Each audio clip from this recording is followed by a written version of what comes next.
দেশ ছাড়ার সময় বিমানবন্দরে ইমিগ্রেশন পুলিশের কাছে আটক হলেন আইন উপদেষ্টা আসিফ নজরুল। সকালে একটি ফ্লাইটে যাওয়ার জন্য বিমানবন্দরে যান তিনি।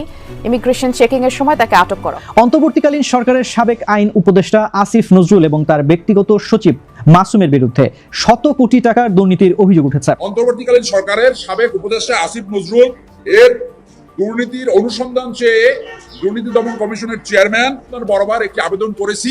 আসিফ নজরুলের বিরুদ্ধে শত কোটি টাকার ঘুষের দুর্নীতির অভিযোগ জমা পড়েছে দুদকে। ডক্টর ইউনূস সরকার থাকাকালীন যে কয়েকজন উপদেষ্টা ছিলেন তার মধ্যে সবচাইতে বিতর্কিত দর্শক এবং সমালোচিত একজন উপদেষ্টা ছিলেন ডক্টর আসিফ নজরুল। আর এখন যখন ডক্টর ইউনূস সরকার দর্শক সরে গিয়েছে, ক্ষমতা হারিয়ে ফেলেছে দর্শক, তখন কিন্তু এই আসিফ নজরুলের সকল মুখোশ কিন্তু উন্মোচন হচ্ছে একে একে। ইতিমধ্যে কিন্তু তার বিরুদ্ধে দর্শক দুর্নীতির 3 থেকে 4টি মামলা কিন্তু ইতিমধ্যে দাঁড়িয়ে গিয়েছে। শত শত কোটি টাকা দুর্নীতির অভিযোগ উঠেছে আসিফ নজরুলের বিরুদ্ধে।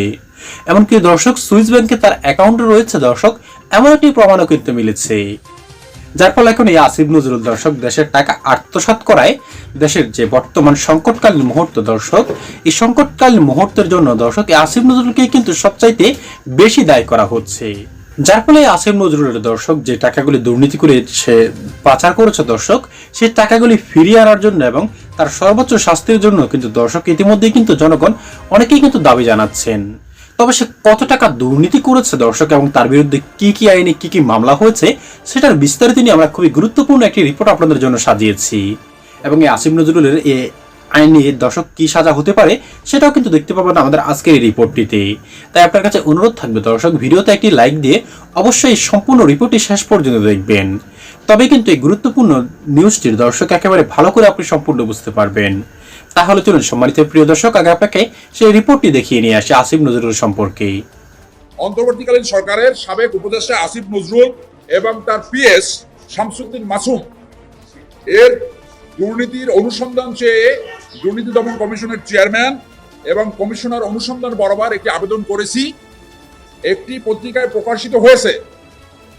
অক্টোবর 2024 থেকে এপ্রিল 2025 পর্যন্ত 8 মাসে 282 জন সাব রেজিস্ট্রার নিয়ম বহির্ভূতভাবে বদলি করে শতাধিক কোটি টাকা ঘুষ বাণিজ্য করেছে।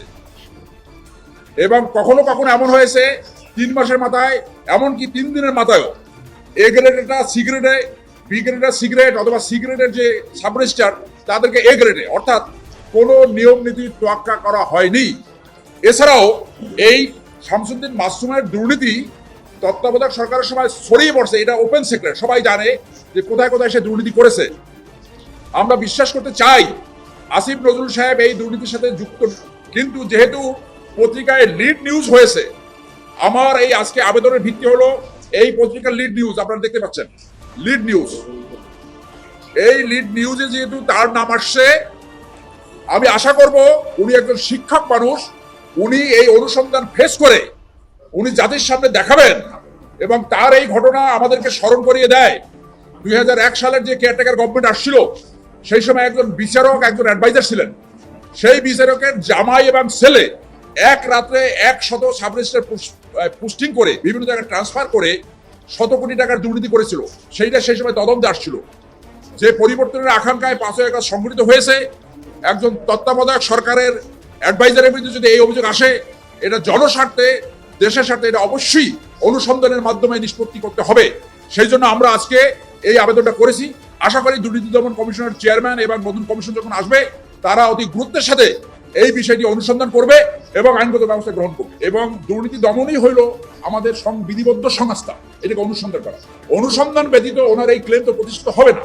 যেহেতু পত্রিকায় লিড নিউজ হয়েছে এবং এইটা মিডিয়া ট্রায়ালের ব্যাপার না, এটা জনগণের রাইট টু নো, জনগণের জানার অধিকার। এবং মিডিয়া ট্রায়াল, ওনাকে তো আমি নিজেই বললাম যে আমি বিশ্বাস করি উনি হয়তো এই দুর্নীতির সাথে জড়িত না, কিন্তু সেইটা ক্লিয়ার হবে কিভাবে?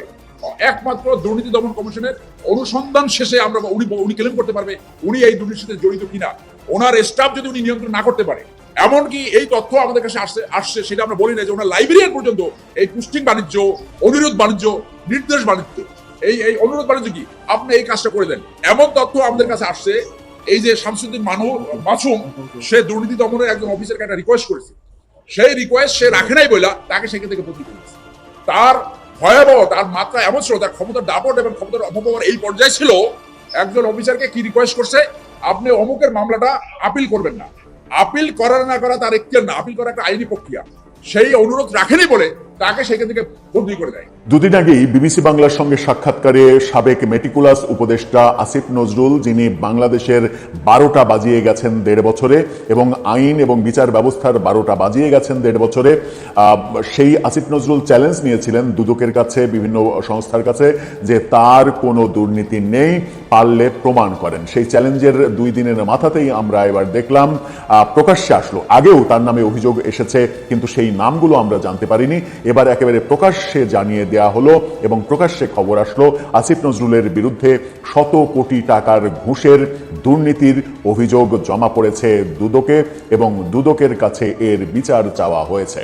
দুদক কি তদন্তে নামবে? এবং তদন্তে নামলে দুদক যেভাবে শুধুমাত্র অভিযোগের ভিত্তিতে সাংবাদিক আনিস আলমগীরকে শোন অ্যারেস্ট দেখিয়েছিল আদালতকে দিয়ে এবং প্রফেসর ইউনূসের মেটিকুলাস ডিজাইনে, সেরকম অভিযোগের ভিত্তিতে আসিফ নজরুলকে কি গ্রেপ্তার করা হবে? চলুন, কি বলছে গণমাধ্যম, কি খবর এলো গণমাধ্যমে। আসিফ নজরুলের দুর্নীতির খবর এবার ফাঁস হয়ে গেল, দুদকে অভিযোগ এলো, দুদক এখন কি করে সেটাই দেখার বিষয়। কি বলছে গণমাধ্যম? গণমাধ্যমের শিরোনামটা দেখে নিন। শত কোটি টাকার দুর্নীতির অভিযোগ আসিফ নজরুলের বিরুদ্ধে দুদকে, এই খবরটা বলছে। এক্স্যাক্টলি যদি দুদকে আবেদন এটা বলা হচ্ছে, সেই খবরের বিস্তারিততে যেটা বলা হচ্ছে সেটা হচ্ছে যে 8 মাসে অবৈধ প্রক্রিয়ায় 286 সাব রেজিস্ট্রার বদলি করে শত কোটি টাকা দুর্নীতির অভিযোগ সাবেক উপদেষ্টা আসিফ নজরুল ও তার পিএস মাসুমের বিরুদ্ধে অনুসন্ধান চেয়ে দুদকে আবেদন করেছেন ব্যারিস্টার সারোয়ার হোসেন। কে করেছেন, কিভাবে করেছেন, সেগুলো এবার প্রকাশ্য হয়ে গেল। এর আগেও আসিফ নজরুল, প্রফেসর ইউনূস সহ উপদেষ্টাদের বেশিরভাগের নামে দুর্নীতির অভিযোগ দুদকে জমা পড়েছে, এরকম খবরটা আমরা জানছিলাম। কিন্তু কে অভিযোগ করেছে, নির্দিষ্ট কি কি অভিযোগ করেছে, এই খবরগুলো আমরা পরিষ্কার হতে পারিনি। এবার প্রথমবারের মতো ইউনূস সরকারের কোনো উপদেষ্টার বিরুদ্ধে একেবারে স্পেসিফিক দুর্নীতির অভিযোগ দুদকে আসলো, যে খবরটা গণমাধ্যমে আসলো। দুর্নীতি দমন কমিশনে আজকে এই আবেদন করা হয়েছে। বিষয়টি ব্যারিস্টার সারোয়ার হোসেন নিজেই নিশ্চিত করেছেন।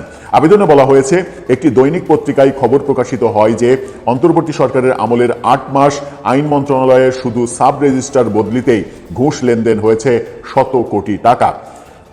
তৎকালীন আইন উপদেষ্টা আসিফ নজরুলের আমলে সাব রেজিস্ট্রার বদলির ক্ষেত্রে কোনো ধরনের নীতিমালা মানা হয়নি, এমন অভিযোগও তুলেন আবেদনকারী আইনজীবী। এছাড়া পত্রিকায় প্রকাশিত হয়, বদলির নীতিমালা অনুযায়ী সাব রেজিস্ট্রার পদে বদল পদায়নে নীতিমালার তোয়াক্কা করা হয়নি।